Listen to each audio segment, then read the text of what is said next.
Ce soir, 20h20, à la causerie. Face au numérique, comment protéger nos enfants? Est-ce qu'il est dangereux de laisser nos enfants sur des smartphones ou des tablettes? Quelles sont les conséquences? On en parle ce soir 20h20 dans la causerie avec en invité Karine Castel, éditrice du magazine Timoun Magazine. Et bienvenue à tous. Et ouais, c'est la causerie du... Oh, on est quel jour? Jeudi.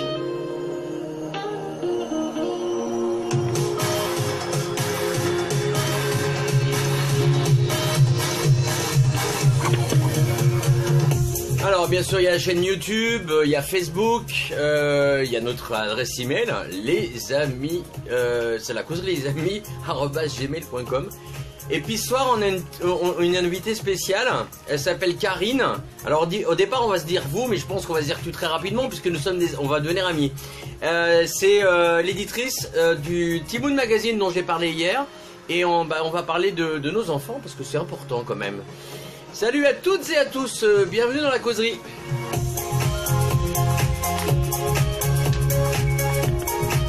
Alors, nos enfants, comment les protéger des réseaux sociaux? Comment les protéger peut-être des choses un peu qui peuvent être un peu tendancieuses? Eh ben, on en parle tout de suite avec Karine, éditrice du Timoun Magazine. Bonsoir Karine. Bonsoir. Comment? Alors, je suis un peu enrhumée, je suis désolée. Non mais c'est pas grave. Alors comme j'expliquais, comme c'est la causerie des amis, on va se dire tu plutôt que vous, c'est plus sympathique. Et puis bah, Oui, il n'y a pas de problème. Eh ben écoute, présente-toi un peu. Qui tu es, pourquoi tu as ressorti Timoun Magazine? Alors, j'ai ressorti Timoun Magazine parce que la première fois, je l'avais sorti parce que j'ai 3 enfants. La première fois, mon aîné est né à Toulouse et quand je suis arrivée en Guadeloupe, j'ai eu une trouille bleue d'accoucher en Guadeloupe avec tout ce qu'on entendait autour de la natalité aux Antilles. Puis en fait, ça s'avère que accoucher en Guadeloupe, c'est un bonheur. On accouche au soleil, c'est super. Et que parents, enfants, familles et tous les magazines nationaux ne donnaient pas en fait au type généralement des informations qui nous concernaient. Ok. Non, il y a quelques coupures, mais c'est bon. Ah ben voilà, c'est ça. C'est le direct. Je vous le dis, c'est le direct. On va... Est-ce qu'elle est revenue? Karine. J'ai perdu Karine. Je suis là, je suis toujours là. Non, c'est parce que ça coupait. C'est pour ça. Je suis toujours là. Bon, très bien.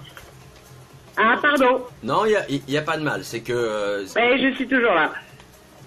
Ne quitte pas ta borne Wi-Fi. Ne la quitte pas. C'est ton ami. C'est ton ami ce soir. Ben non, pas la preuve que non. Bon, alors, quel comportement adopter par rapport au numérique et les enfants? C'est la question qu'on se pose alors que Karine est de retour, est-ce que j'entends? Non, elle est pas revenue. Donc aux Antilles, on avait besoin. Non, il faut vraiment se mettre... Mais je suis là. Près d'une borne Wi-Fi parce que ça peut arriver que ça coupe. Allô Karine? Voilà. Essaye de te rapprocher de la box de ton fournisseur d'accès préféré. Bon, alors, ça arrive, hein. Je suis toujours là. Bon, essaye de te rapprocher d'une borne Wi-Fi ou de ta box préférée, de ton fournisseur d'accès préféré. Pour pas le nommer. Ça y est. Ok, cool. Donc tu étais en train de dire que... Bah non, ça merde, ouais, les amis. Donc tu étais en train de dire que finalement, c'est un vrai bonheur d'accoucher en Guadeloupe. Contrairement à ce qu'on peut penser. Voilà, c'est ça. Parce qu'on accouche au soleil, sauf que je pensais que, voilà, on a besoin d'informations vraiment autour des Antilles et pas des informations de métropole. Il y a des maladies, des préconisations qui n'existent pas en métropole et qui existent en Guadeloupe, et je trouvais que c'était bon de le traiter avec des professionnels de la santé locale. Et donc là, aujourd'hui, je lis l'édito, hein, le même vide existe en ce qui concerne l'information aux parents. Ah, le même vide existait puisque Timoun est revenu. Eh ben voilà, c'est pour ça. Mais moi je lis l'édito du premier numéro, puisque c'est le premier numéro, c'est le retour. Et je suis très content parce que voilà, justement, c'est je un trouvais que ça retour. manquait. Il y a eu 11 ans d'absence. 11 ans d'absence. Et nous avons la chance aujourd'hui d'avoir ressorti ce numéro avec les professionnels de la santé locale. C'est-à-dire qu'aujourd'hui, on travaille avec des pédiatres, des gynécologues, des dentistes et plein de personnes qui travaillent sur la santé en Guadeloupe. Donc, on est vraiment au porte-à-porte avec des gens de la santé de la Guadeloupe. Qu'est-ce qui a fait que tu as choisi dans ton édito, juste, enfin dans tout ce que tu as présenté dans ton nouveau magazine, je vais pas tout dire non plus, hein. Moi ce qui m'intéresse c'est par rapport à la prévention de nos enfants, mais pourquoi le rugby, pourquoi le goûter et pourquoi Sandra Bisson? Alors, pourquoi le rugby? Parce que d'abord, je pense que chaque enfant normalement né, constitué, et surtout de notre époque, s'il n'a pas une activité sportive, et comme le dit l'adage, c'est un esprit sain dans un corps sain, je pense que nos enfants doivent faire du sport. Déjà pour éviter l'obésité, le grignotage et plein de choses. Et puis en même temps, le sport, c'est la santé. Donc on ne pouvait pas aborder tous les thèmes sportifs en même temps, donc on va le faire dans un ordre dégradé. Donc on a commencé par le rugby, on aurait pu commencer par le foot, mais l'effet Coupe du Monde a fait que les clubs de foot étaient déjà blindés et on a voulu commencer par des sports. On a pris le rugby au hasard. Ouais, je vais pas vous cacher, je suis toulousaine, voilà. Alors, je suis en train de montrer en même temps les images. Vas-y. D'accord. Ensuite, pourquoi le goûter? Parce que beaucoup de gens pensent que le goûter, c'est quelque chose qui n'est pas essentiel à la vie d'un enfant, et bien au contraire. Il fait partie d'une recharge de batterie après l'école. Les enfants se dépensent pas de la même façon que les adultes. D'ailleurs, même le goûter pour les adultes est préconisé.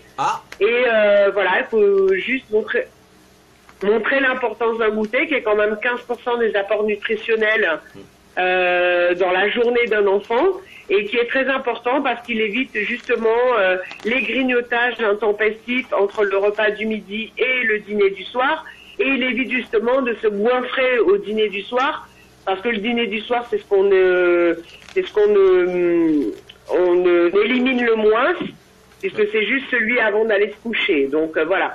Et puis après, on a quand même tout l'avenir devant nous maintenant, parce que c'est le premier numéro, donc on aborde des thèmes, et au fur et à mesure, de nouveaux thèmes vont naître, bien sûr.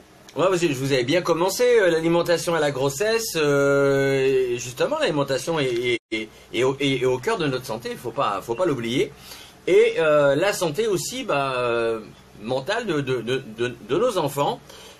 Pourquoi vous avez fait justement pour ce premier numéro une prévention sur tout ce qui est Internet?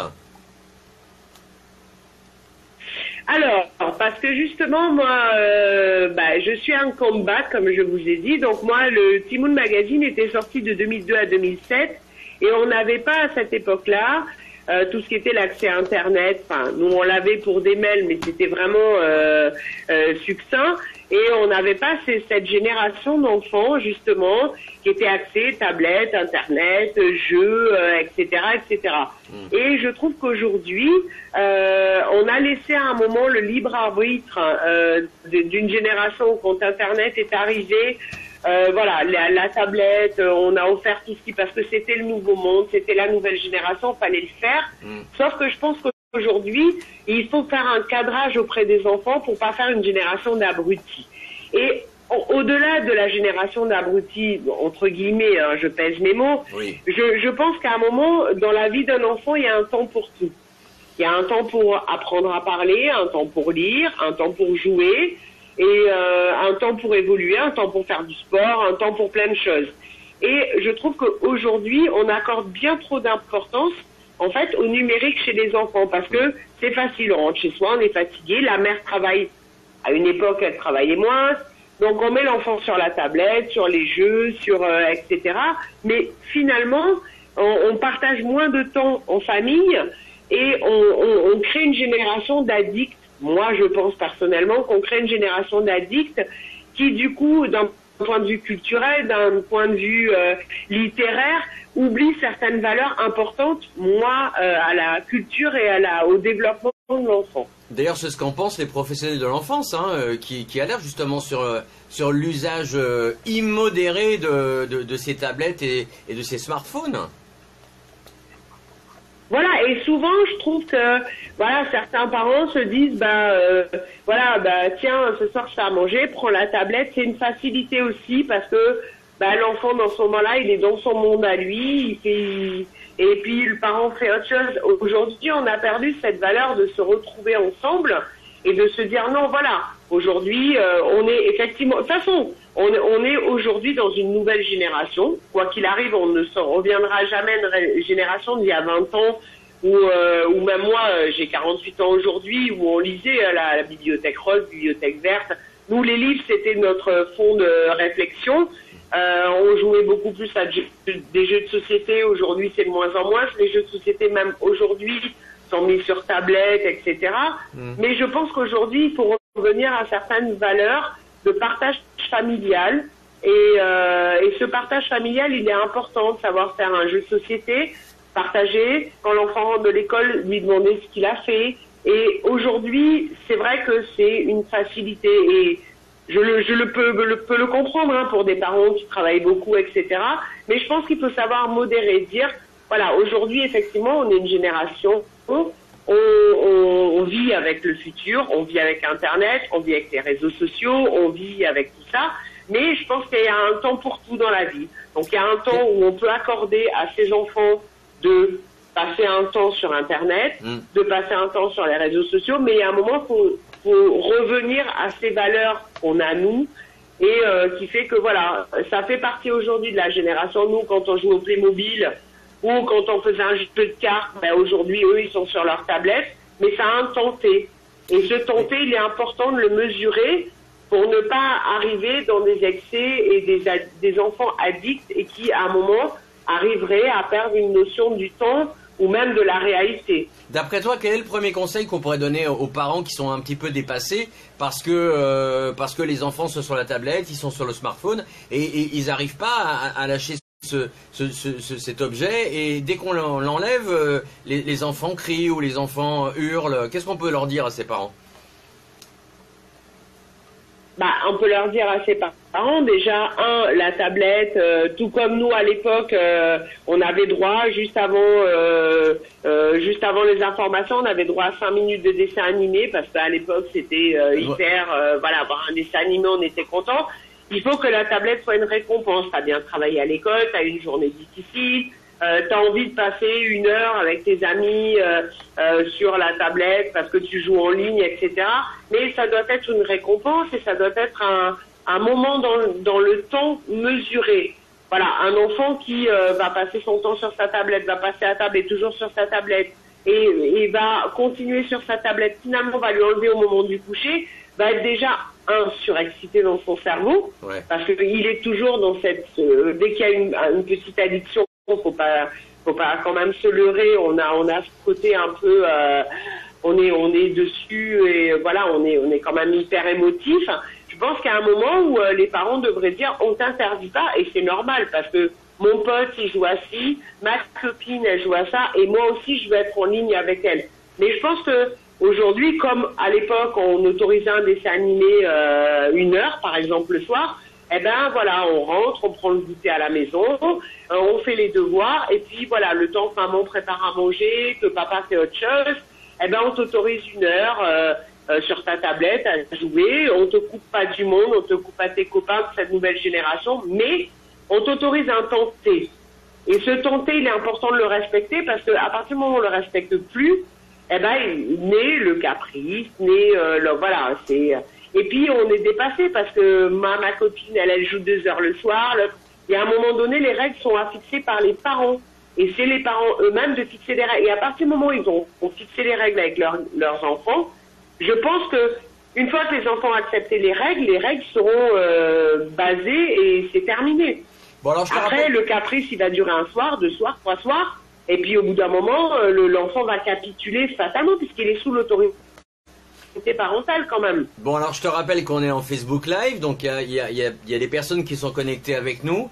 Si vous avez des questions pour Karine par rapport justement au sujet-là ou par rapport carrément au Timoun Magazine, allez-y, comme dire mon ami Alain Hannibal que j'embrasse, plein feu.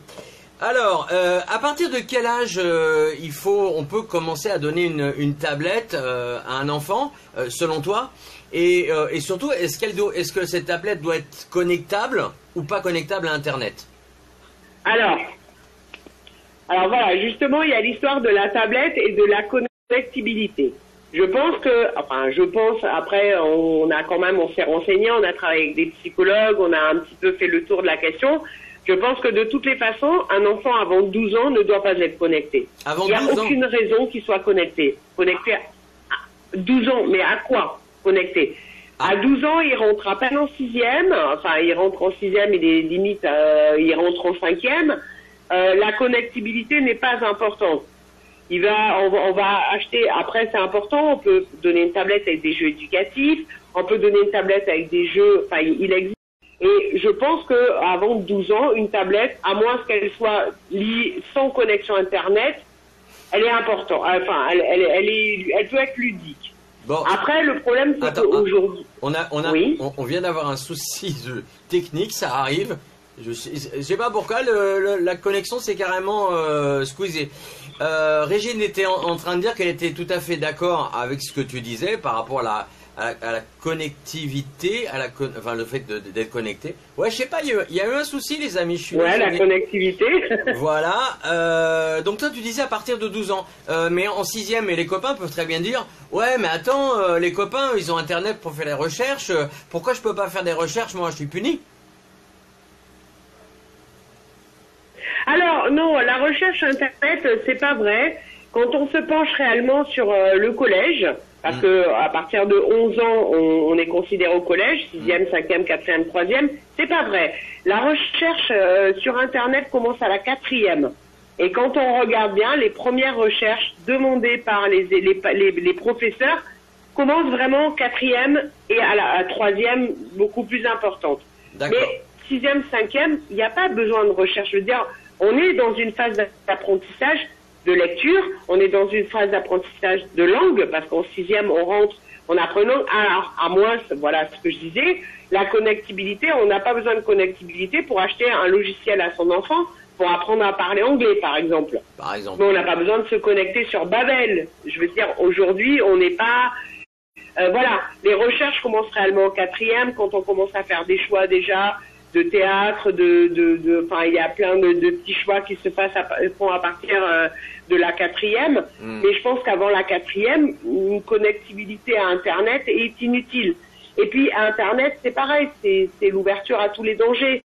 En 6e, un enfant, il sort du collège, du primaire, pardon, il est très protégé, il arrive dans un collège, déjà, il est le plus petit de sa section, parce qu'il rentre au collège, c'est le bébé. Parce qu'on n'est pas en 3e, on est au début. Ouais. On veut faire comme les grands. Et si on ouvre toutes les permissions, Internet, etc. à ce moment-là, on ouvre aussi une porte à des choses qui sont interdites.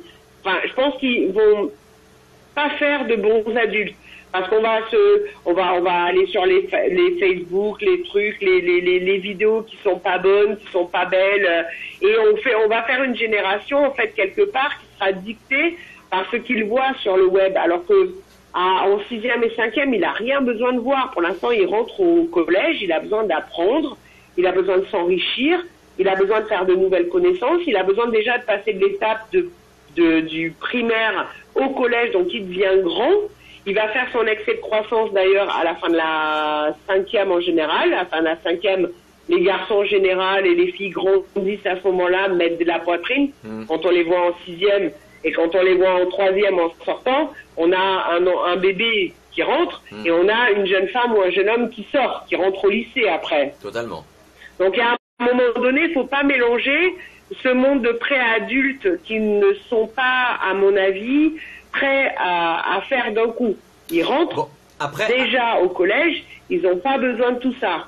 Après, il y a aussi, on va les nommer. Il y a la Xbox, il y a la Wii, il y a toutes ces choses qui sont forcément connectées ou connectables sur Internet pour faire du jeu en réseau. Si à partir de 12 ans, j'ai vu des enfants qui à partir de 4 ou 5 ans avaient déjà une Wii. Est-ce que ça aussi c'est pas un peu dangereux pour le sommeil ou pour... Alors la Wii, la Wii, alors c'est pareil. On parle de Wii. La Wii, elle n'est pas obligée d'être connectée à Internet. La Wii peut se jouer en réseau familial, où on joue avec le papa, la maman. On fait, je veux dire, la Wii offre quand même X sports sans qu'on ait besoin d'être connecté. Tout comme d'ailleurs beaucoup de même les Xbox, et je veux dire tous les jeux ne sont pas des jeux connectés en ligne. Il y a des jeux qui se jouent aussi comme on fait un Monopoly un soir, on dit tiens on fait un Wii Tennis avec Mario Kart par exemple. Mais on n'a pas besoin d'être connecté, on reste en famille et on partage quelque chose en famille. Mais à partir du moment où il y a une connectivité. Ce que je comprends bien, mais si toi en tant que parent tu as une connexion à Internet sur ta Xbox ou sur ta Wii, sur ta console de jeu, il va falloir que tu t'amuses à débrancher pour être sûr que ton enfant n'y aille pas. J'ai pas compris, pardon. Je dis, toi qui as une Wii ou une console de jeu, donc elle est forcément connectée à Internet. Si ton enfant, tu lui permets de jouer pendant autant de temps, on est bien d'accord comme une récompense, hein, est-ce qu'on doit vraiment débrancher Internet de cette console de jeu ou pas? Ça c'est le gros problème, c'est qu'aujourd'hui nous parents, et on va pas se leurrer, on va pas se mentir, on va pas jouer les faux, on est tous connectés, quoi qu'il arrive. Les parents Facebook aujourd'hui, les parents vont recueillir leurs mails sur leur portable, les parents vont. Donc fatalement, on est tous aujourd'hui, toutes les familles sont connectées. On va pas se mentir là-dessus. Maintenant, il y a aussi le contrôle parental. C'est-à-dire qu'on peut dire, voilà, mon enfant, moi j'ai une Wii à la maison, mon enfant a 8 ans par exemple, je vais jouer à la Wii avec lui et puis je vais faire un contrôle parental. Et là, on peut, avec le contrôle parental, décider de dire, voilà, tel site, mon enfant a tel âge, dans le contrôle parental, on peut rentrer l'âge de l'enfant et connecter aussi le jeu, la console sur laquelle il joue, en disant, attention, cette console, mon enfant a 5 ans, 6 ans, 8 ans, à partir de ce moment-là, la connectivité ne fait plus sur certains sites, sur certaines conditions, etc. parce qu'il y a ce contrôle parental. Et le contrôle parental, c'est important, je pense. Bon, alors il y a un commentaire de Dimitri qui dit les écrans sont très décommandés par les éducateurs. Autre chose, certains réseaux sont accessibles à partir de 13-14 ans, car nocifs pour les tout petits. À ce moment-là, est-ce que ce n'est pas une faute des consommateurs que nous rejetons sur les producteurs? J'ai pas compris, juste la fin.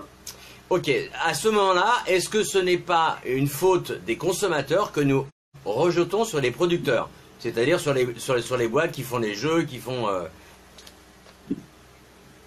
Puisqu'on part du principe... Ah, mais de toutes les façons, après, c'est comme tout, hein. Bien sûr, tout le monde va faire en sorte que même des tout petits, on puisse se connecter, on devienne addict. De toute façon, c'est le but. C'est le but. Je veux dire, aujourd'hui, les jeux en ligne, tout ce qui se passe en ligne, etc., le but, c'est de créer des addicts parce que c'est en ayant des addictions, et je pèse mes mots dans l'addiction, hein, je dis pas une génération de tarés, etc., mais je pense que effectivement toute la société de consommation Internet aujourd'hui, et peu importe les jeux sur lesquels on joue, vont faire en sorte que, oui, ils vont attirer le plus large public, ils vont, s'ils peuvent capter plus ils vont être jeunes, plus ils vont être addicts, et plus ça va leur rapporter. C'est certain. Après, maintenant, on vit au sein d'une famille. Je veux dire, on a beau mettre toutes les barrières du monde qu'on veut en contrôle parental, en tout, il n'y a pas plus juste personne qui peut contrôler son enfant que le parent. Je veux dire, si le parent, lui, à un moment, il accepte tout, il acceptera tout et les conséquences, ce sont les conséquences. Bon, alors, il y a un jeu quand je veux dire ça, je veux dire, aujourd'hui, on a un enfant de 8 ans, on lui offre une tablette, on lui offre, on désactive la connexion, on décide de lui mettre la connexion parce que son copain de 8 ans joue avec, je dis n'importe quoi, hein, Mario Kart. Ben Mario Kart va leur emmener le truc, puis il y a toujours des petits teasers de sites où il faut cliquer dessus pour gagner plus, pour avoir des points, pour avoir... Et donc, de toute façon, le meilleur contrôle qu'il y a sur l'enfant, ça reste le parent. Et si le parent est pas vigilant, tout le monde perdra pied. Bon, par exemple, Candy Crush Saga, qui est l'un des plus connus et au niveau addiction, c'est vrai que c'est facile. On a notre téléphone, on va mettre Candy Crush Saga, on va mettre notre enfant de 5 ans ou de 6 ans dessus pour qu'il s'amuse le temps qu'on ait un peu la paix. Qui est responsable? Est-ce que c'est l'enfant ou est-ce que c'est le parent? Ah ben c'est le parent. Et voilà, c'est parce que c'est vrai que souvent on dit ouais mais tu comprends mon gamin il aime bien ça lui et je le vois plus éveillé et tout ça.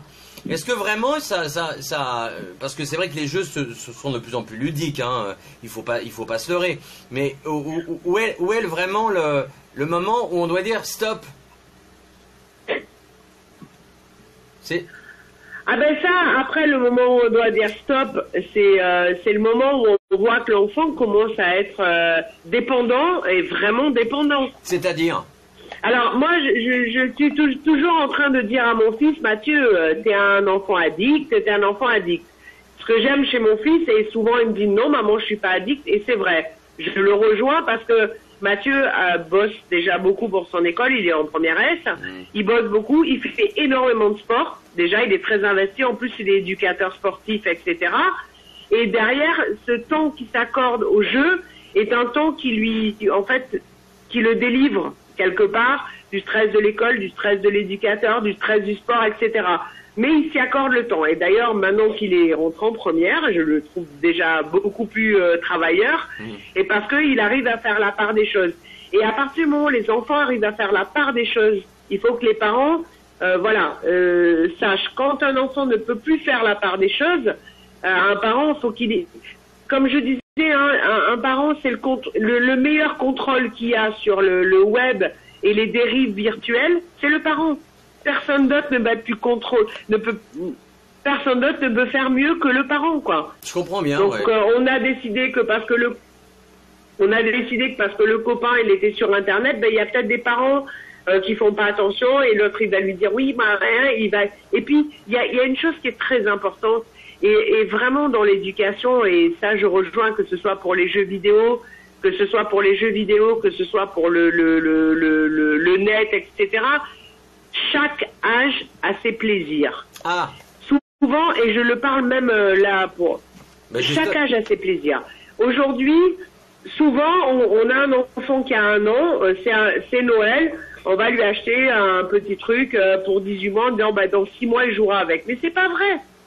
Dans 6 mois il jouera pas avec, il jouera avec dans 6 mois. Mais en attendant, on a toujours tendance à penser que nos enfants sont plus évolués, plus intelligents et plus trucs que la normale. C'est pas vrai.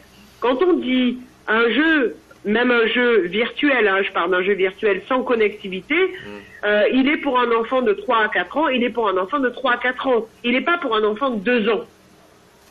Bon, alors parce que dès 2 ans, on va commencer à le mettre sur un jeu pour lequel il n'est pas fait, il n'a pas déjà l'éveil, mais on va créer quelque chose quelque part qui va créer une dépendance alors que le gamin c'est même pas de son âge. Donc en fait là c'est vraiment dangereux. Bah, un jeu ça devient de 3 ans. Vas-y. Je vais dire quelque chose de tout bête. L'excès en tout nuit. Voilà. L'excès en tout nuit. Et c'est valable pour tout. Bon. C'est valable pour tout. D'accord. C'est valable pour les jeux vidéo, c'est valable pour tout. Donc à partir du moment où on n'est pas conscient et qu'on respecte pas des règles, eh ben on va faire une génération de tarés, d'addicts, de gamins qui à un moment vont s'évader complètement de la réalité pour entrer dans une vie virtuelle. Et c'est bien dommage parce qu'on a une vie réelle qui est quand même magnifique, où il y a du sport, où il y a des rencontres, où il y a des cinémas, où il y a plein de choses où on peut se rencontrer. Et si on a créé un enfant addict parce que c'est plus facile de laisser l'enfant sur la tablette que de s'en occuper parce qu'au moins il crie pas et au moins si, voilà, on va couper un enfant du monde réel, je pense, à un moment donné, parce qu'il va s'enfermer dans un monde virtuel. Et à un moment, les repas de famille, ils sont plus des repas de famille. Ça va faire des ados accros à leur portable même pendant les repas. Et à un moment, l'échange, mais humain est important. Et on ne peut pas mettre de côté un échange humain à la place d'un échange virtuel, quoi. Dimitri nous dit, je crois qu'il ne faut pas lutter contre les appareils puisqu'il faut bien en vendre, mais adapter nos moyens, surveillance, blocage, accessibilité, etc. Moi, je vais poser une question qui a quand même un peu à voir avec le sujet. À partir de quel âge la réalité virtuelle, selon toi? À partir de quoi? À partir de quel âge la réalité virtuelle? Moi, je dirais 12 ans. 12 ans. 12 ans. Moi, je dirais à partir de 12 ans, on peut commencer, parce que justement, on a été prévenu quand on était jeune. On peut commencer à 12 ans à dire, voilà, tu rentres dans un monde où tu vas pouvoir jouer en ligne avec des gens de ton âge, tu vas pouvoir faire des choses.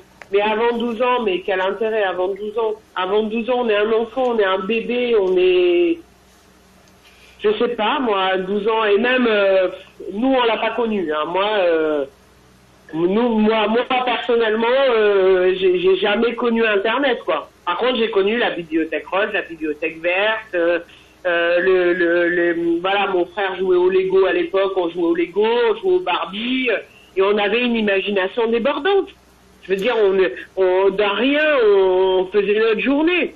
Aujourd'hui, un enfant, on lui enlève une tablette, on lui enlève un smartphone, on lui enlève, je le vois moi dans les cabinets médicaux, on donne son téléphone à l'enfant pour qu'il joue, pour pas qu'il pleure, pour pas qu'il crie. C'est ça. Mais c'est dommage, quoi. Je veux dire, moi ça me semble dommage. Alors après, on vit dans un monde connecté et je comprends que les enfants et la génération à venir d'ailleurs est bien plus performante parce que même moi aujourd'hui, pour les réseaux sociaux, je demande des conseils à mes enfants.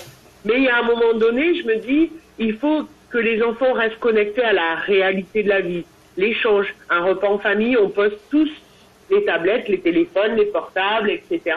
On part de la journée, qu'est-ce que tu as fait aujourd'hui, voilà, comment est ta maîtresse. Enfin, je veux dire, l'échange humain, c'est capital. Et aujourd'hui, on est en train de laisser place, en fait, à ce monde virtuel à la place d'un échange humain. Je veux dire, moi, des fois, j'entends des jeunes qui me disent... moi j'entends, ils sont là, il y a plein de lignes sur le téléphone, et je dis, mais vous en avez pas marre? On me dit, moi j'ai une vie sociale, mais une vie sociale où? Sur le web? Enfin, je veux dire, une vie sociale, quoi. Quelqu'un me répond, j'ai une vie sociale, mais t'as une vie sociale avec des gens que t'as jamais rencontrés. C'est vrai. Et c'est justement le côté pervers. Et moi, je trouve que justement le côté pervers ça, on le prépare dès l'enfance. Ouais. C'est justement le côté perverse des réseaux sociaux, en fait. Il faut vraiment expliquer, parce qu'il y a même des enfants on sait que c'est réglementé avant tel âge, par exemple pour Facebook, puisque nous on est sur Facebook.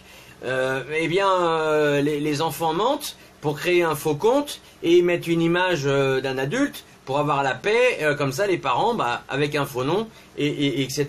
Par contre, laquelle les gens ne pensent pas, surtout les jeunes ne pensent pas, c'est par rapport à leur sommeil. On dit bien que toute heure passée avant minuit son compte double, et justement, en quoi ça peut gêner le sommeil, tout ce qui est tablette, smartphone, etc.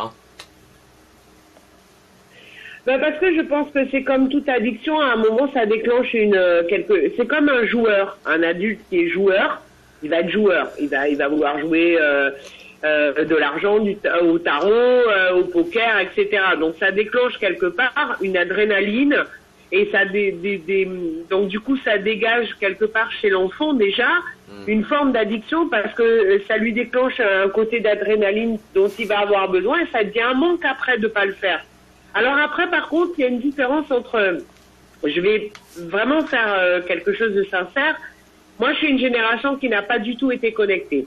Moi, Internet, je suis inscrite sur Facebook depuis 10 ans, j'ai 48 ans, donc j'ai découvert Facebook quasiment à 40 ans. parce que au début c'était sympa de retrouver, et je reconnais, j'ai retrouvé des amis d'enfance et c'est vraiment très agréable. Ah oui, donc c'était très tardif en fait. Il y a quand même... Je disais, ta connexion aux réseaux sociaux c'était très tardif, puisque ça date que de 10 ans. Oui, ah ben oui, parce que mais quand on n'a pas évolué et qu'on n'a pas grandi avec ça, ça devient quelque chose que l'on découvre. Je pense qu'on a eu une génération entre entre notre génération à nous, je sais pas quel âge tu as, mais je pense qu'on est à peu près du même âge, et celle de nos ados aujourd'hui. Il y a eu une génération où ça a été très vite. Même nous, on n'a pas compris. Mais même nous, on n'a pas compris. C'est-à-dire que nos enfants sont passés du jour au lendemain d'une vie sans connexion à une vie connectée, et même les parents, on s'est retrouvés dépassés nous-mêmes par cette nouvelle technologie qui nous arrive entre les mains, où on a été séduites et on a vraiment voulu y aller. Et ces enfants, du coup, qui sont nés pratiquement avec un smartphone dans la main, quoi, avec une tablette, on était connectés, enfin, selfie de tout, on s'envoie tout, enfin. Mais maintenant, il arrive un moment où entre tout ce qui a été très vite et tout ce qu'on sait aujourd'hui, je pense qu'aujourd'hui, maintenant, les parents, notamment de jeunes enfants, puisque c'est le but de Timoun Magazine, c'est un petit peu d'accompagner les parents de 0 à 8 ans, aujourd'hui, on sait les risques, on connaît les risques, on connaît tout ce que peut entraîner les travers de cette connectivité. Donc c'est à nous maintenant de reprendre en main ce qui à un moment nous a fait lâcher prise et nous a même dépassés, parce qu'on a été tous dépassés, pour reprendre la main en se disant attention, maintenant on va revenir quand même à une génération où on va commencer à faire des repas en famille, on va mettre les smartphones de côté, etc. On connaît aujourd'hui les dangers, on connaît les dangers de la pédophilie sur les enfants, on connaît les dangers quand même, il y a énormément de dangers sur le web. Donc aujourd'hui, on est conscient de tous ces dangers dont on n'était pas conscient avant, parce que ça a été tellement vite d'un coup. Mais en 10 ans, ça a été énorme. C'est une révolution, il faut quand même se l'accorder. Sauf qu'aujourd'hui, cette révolution, elle a eu des travers, et ces travers, maintenant, faut revenir à une réalité en se disant, oui, on peut pas vivre dans un monde non connecté, c'est pas vrai. Si quelqu'un le dit, il ment. Ou alors on va se retirer dans la forêt amazonienne et et on étudie les crocodiles. C'est une très bonne idée. Je pense que à partir d'aujourd'hui, à partir d'aujourd'hui où maintenant on connaît les travers, c'est à nous justement de poser des règles avec nos enfants. Alors, avant 12 ans, chérie, t'as pas besoin d'être sur la toile. Et ta copine de 8 ans, elle y est, tant pis, elle y est. Tu seras différent, mais c'est pas grave. Mais entre-temps, tu vas lire Fantomètre, machin, tu vas lire un bouquin, tu vas faire... C'est comme aujourd'hui, il y a quelque chose qui... Alors moi, j'ai fait un bac littéraire qui m'horripile. C'est aujourd'hui, on a des tablettes, on ne lit plus. C'est-à-dire qu'aujourd'hui, on a des livres audio. On se met les les écouteurs dans les oreilles et quelqu'un nous lit un livre. On va apprendre à parler français, quoi. Je suis pas tellement d'accord avec toi, en même temps je suis d'accord avec toi. Le livre audio c'est bien parce que au niveau de l'intonation, au niveau de la syntaxe, ça peut être très sympa. Après c'est vrai que rien ne remplace la lecture, évidemment, et c'est très important pour l'évolution de nos enfants. Et le français, mince. Et le français. On sait plus écrire français. Ah ben ça c'est la génération SMS, on m'a dit. Ben alors, indépendamment de la génération SMS, moi j'ai instauré une chose avec mes enfants. Je leur ai dit, vous m'envoyez un SMS. Bon, surtout que j'ai 2 filles qui sont étudiantes à Lyon. Moi, elles ont quelque chose à me demander, elles me font des WhatsApp, parce que maintenant on est génération WhatsApp. Quand il y a une faute, je réponds pas. Et elles le savent, hein. Là, j'ai dit, moi, quand il y a des fautes, je réponds plus. C'est fini. Vous allez corriger vos fautes. Et à un moment donné, le français, c'est le français, quoi. Et encore, il y a le correcteur orthographique, Karine.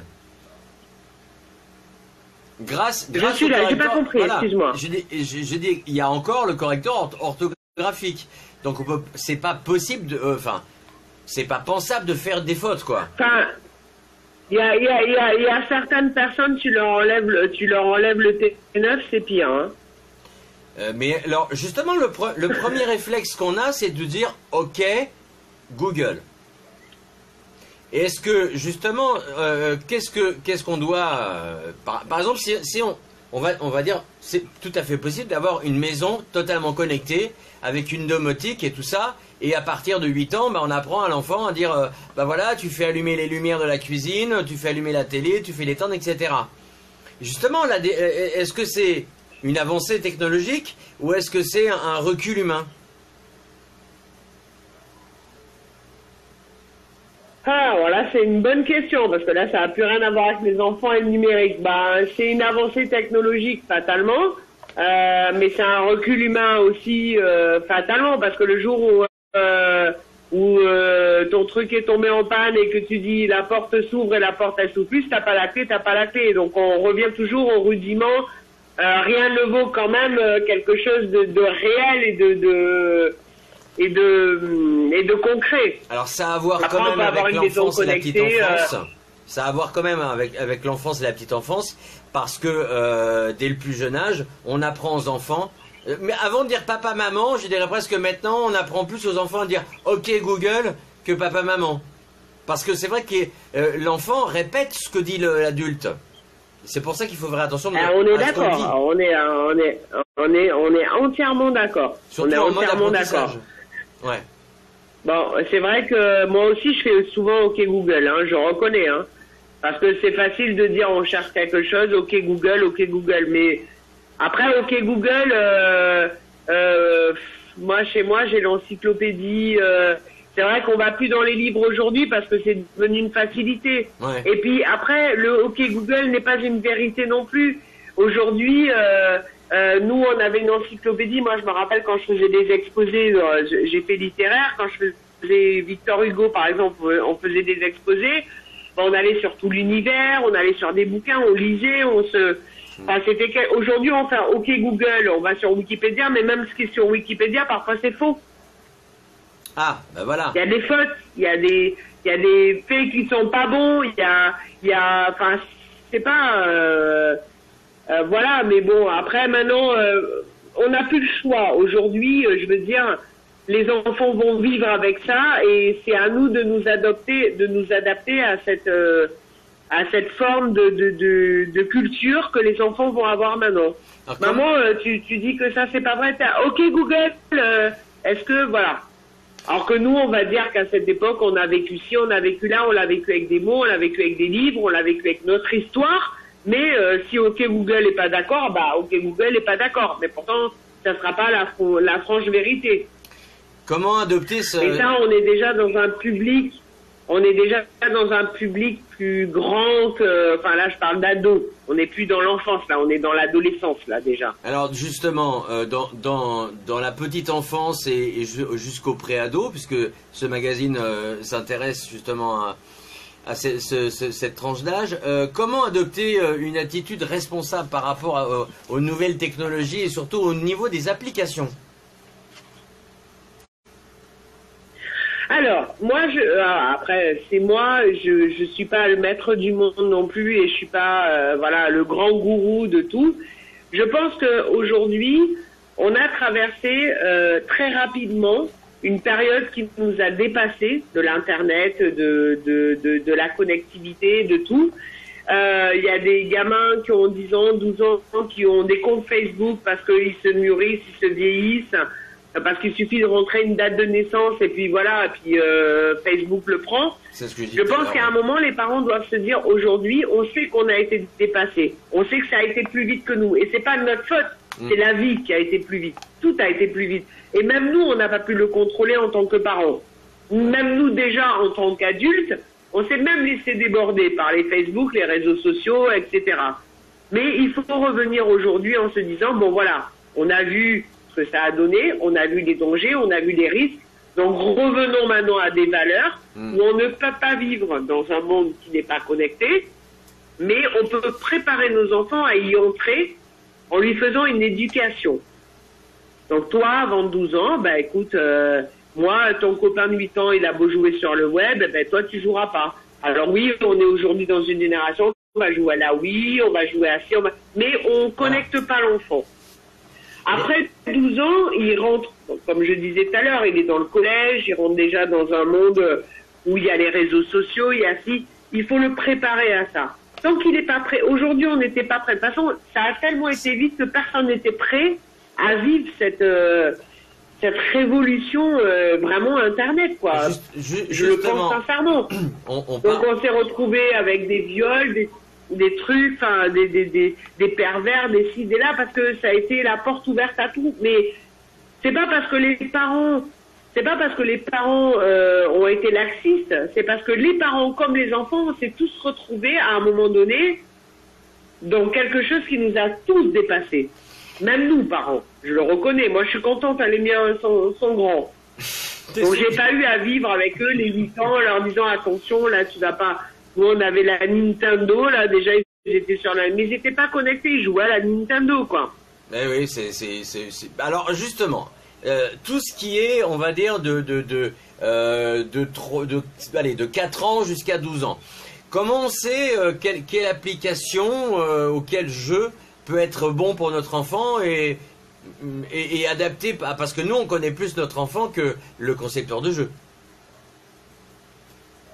C'est sûr. Mais après, il y a tellement de jeux que là, je suis pas quand même Madame Irma, je peux pas le dire. Je sais pas. Alors, ne sais pas. Je peux juste dire que, en tant que parent de jeunes enfants, dans une génération effectivement de tablettes, de smartphones, etc., privilégier quand même les jeux éducatifs, privilégier des jeux où on apprend à écrire, on apprend l'alphabet, on apprend les chiffres, où apprendre à lire et écrire et compter soit un jeu qui les intéresse. Parce que sinon, demain, on va faire une génération d'abrutis. Faut quand même pas se leurrer, hein. Faut pas oublier qu'en tant que parent, puisque théoriquement l'enfant n'a pas accès à tout ce qui est setup, ou setting, ou je cherche même le mot français, vous voyez, comme quoi l'anglais, moi j'ai fait de l'anglais informatique, donc ça m'aide aussi. Si on installe une application en tant que parent, c'est nous qui l'installons, c'est pas l'enfant, donc on va la tester avant, pour savoir si vraiment elle est adaptée à nos enfants. Donc là, vous parents, ou même grands-parents, parce que c'est intergénérationnel, hein, c'est bien de tester. Alors c'est vrai que le ludique c'est très important, et puis il faut bien tester pour savoir si elles sont bien adaptées, parce que nous on connaît nos enfants, on connaît nos petits-enfants bien mieux que le concepteur de jeu, c'est ce que j'étais en train de dire à Karine. Ce que toi vous avez bien précisé dans Timoun Magazine, c'est que aucun contrôle parental ne peut remplacer la vigilance des parents. Ça c'est hyper important. Et puis surtout expliquer à vos enfants le risque encouru lorsque l'on divulgue des informations personnelles sur la toile. Par exemple, si votre enfant met des photos personnelles et qu'il le met en public, tout le monde a accès à ces photos. Et si la confidentialité est bien réglée, eh bien, on n'a pas ce problème-là. Le conseil aussi, les bonnes pratiques que vous donnez, et d'ailleurs que j'ai trouvé très intéressantes.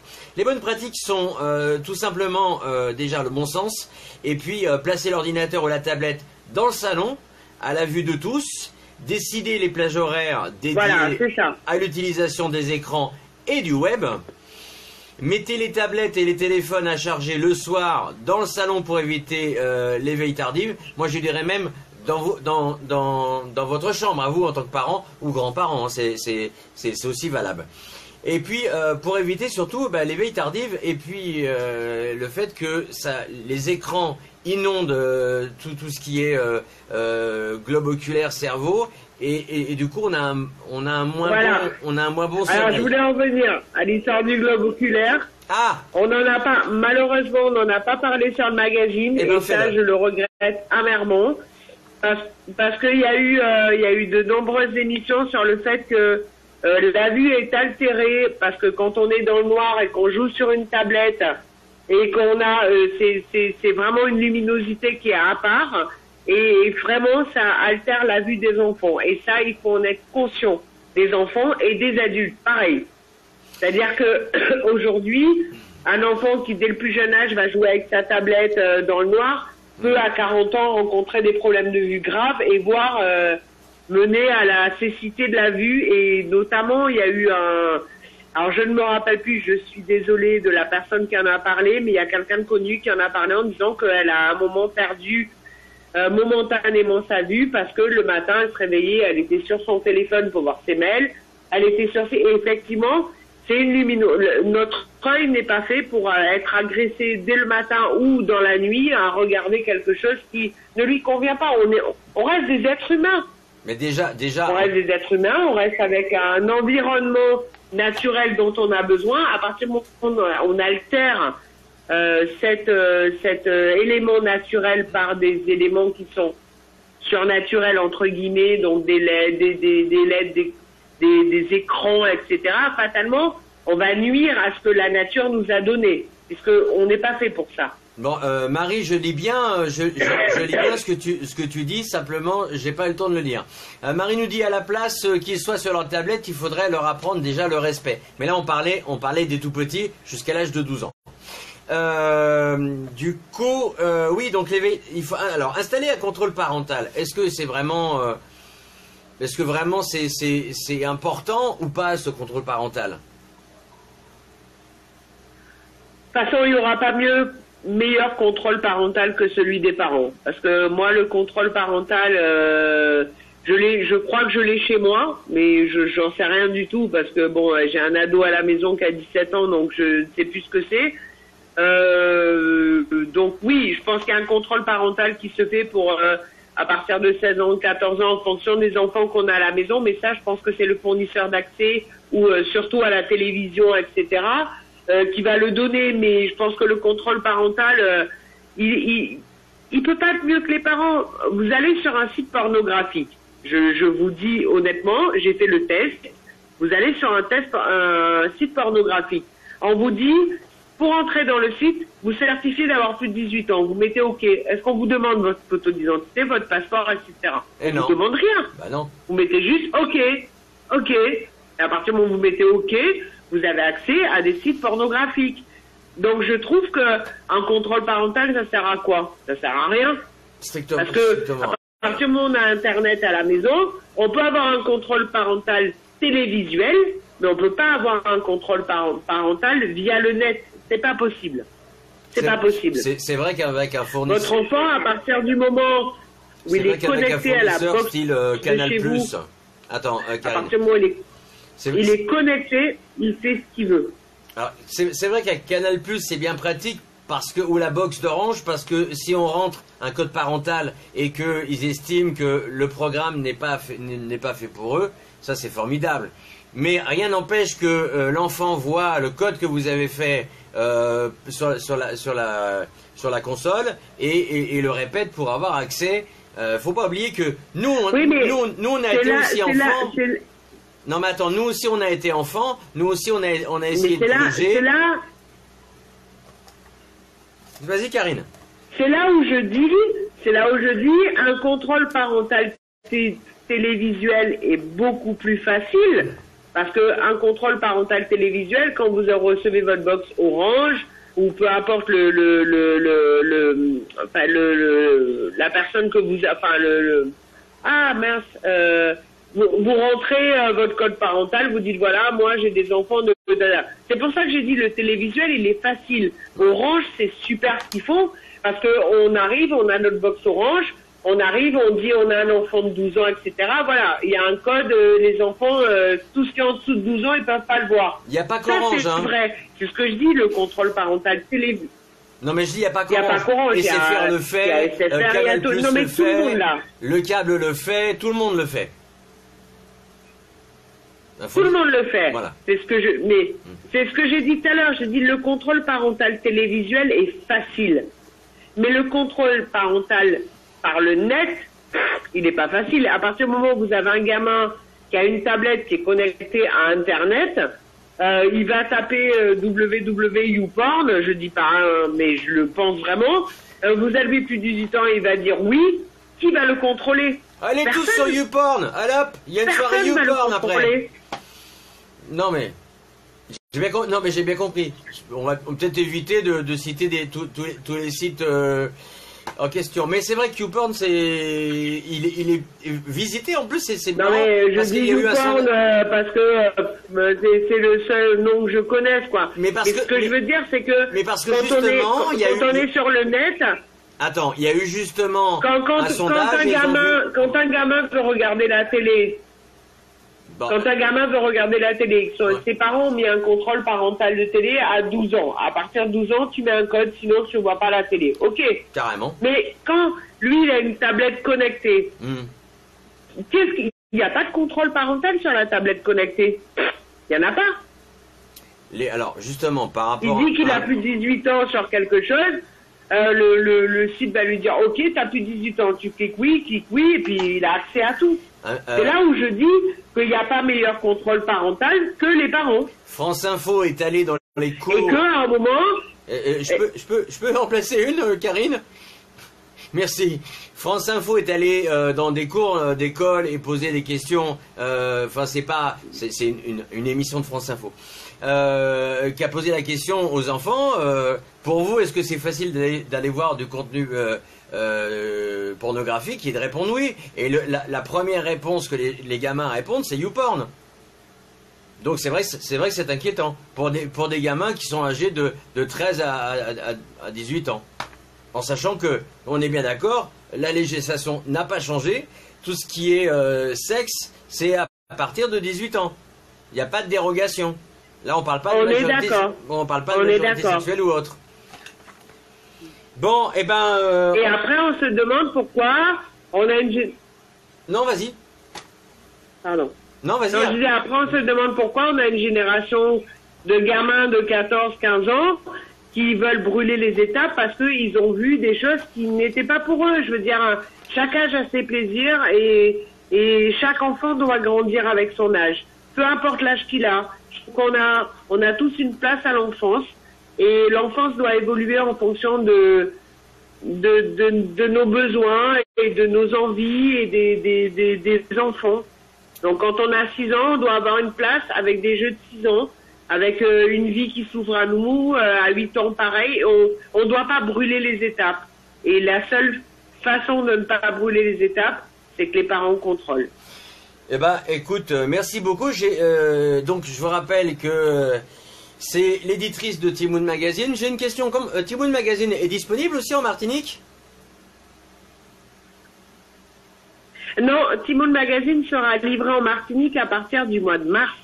Ben voilà, une bonne nouvelle. On est Guadeloupe septembre, on est Guadeloupe septembre, on est Guadeloupe décembre et à partir de mars, on est 2 îles définitivement. Et on a un site qui sera ouvert la semaine prochaine, timounmagazine.com, qui lui est un site 2 îles. Génial. Ben voilà, donc la version printing en Guadeloupe, nous on est privilégiés. En Martinique, on vous embrasse les Martiniquais, c'est à partir du mois de mars.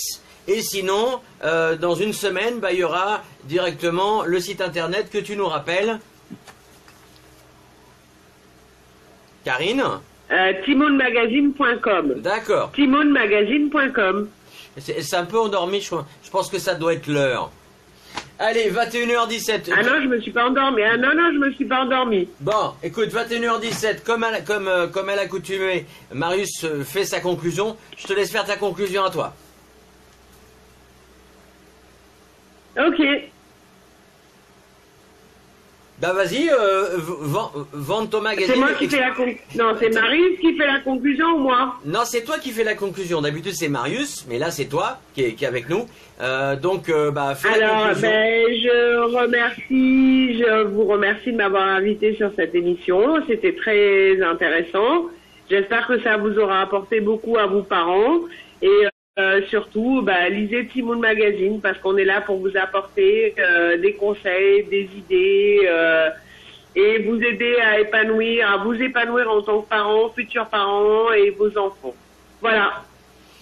Donc on rappelle que Timoun Magazine est disponible en général chez les médecins, chez les pharmaciens, les gynécos, c'est ça?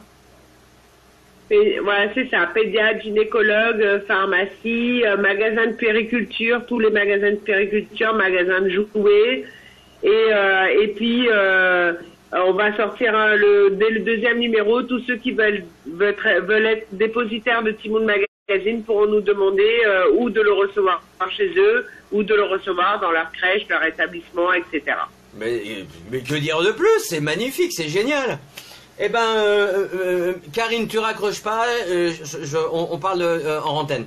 Eh ben voilà, j'espère que ça vous a plu et que vous avez apprécié cette émission. N'oubliez pas, demain 20h20 pour une nouvelle émission. Alors là, forcément, c'est sur l'actu, donc on parlera de tout ce que vous voulez. Et avec Marius, qui à mon avis sera comme d'habitude aussi formidable. Et n'oubliez pas que vous l'êtes aussi. Je vous embrasse, à demain 20h20. Ciao, ciao!